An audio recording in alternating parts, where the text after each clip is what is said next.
বিএনপির acting chairman জনাব তারেক রহমানের বাংলাদেশে আসার ব্যাপারে কোন রকম আইনগত বাধা আছে বলে আমার জানা নাই। আর যদি কোনো বাধা থেকেও থাকে অবশ্যই আমরা জানলে ওনাকে সর্বোচ্চ সহযোগিতা করব, ওনার নিরাপত্তার ব্যাপারে আমরা সর্বোচ্চ সহযোগিতা করব।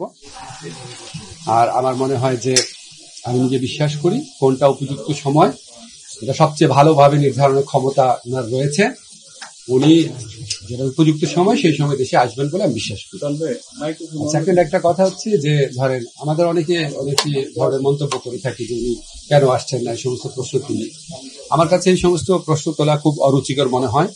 এটা মা ছেলের সম্পর্ক, এখানে কোনো বেগম খালেদা জিয়ার কোনো ইনস্ট্রাকশন আছে কিনা বা এখানে ব্যক্তিগতভাবে তারেক রহমানের কোনো রকম চিন্তা আছে কিনা সেটা তো প্রিজাজ করার বা সেটার ব্যাপারে কমেন্ট করার আমার কাছে রুচিকর মনে হয় না। আমাদের বুঝতে হবে এটা মা ছেলের সম্পর্ক, সবচেয়ে ভালো ওনারাই বুঝেন কখন আসতে হবে, ঠিক এক্স্যাক্টলি কখন কোন পদক্ষেপ নিতে হবে।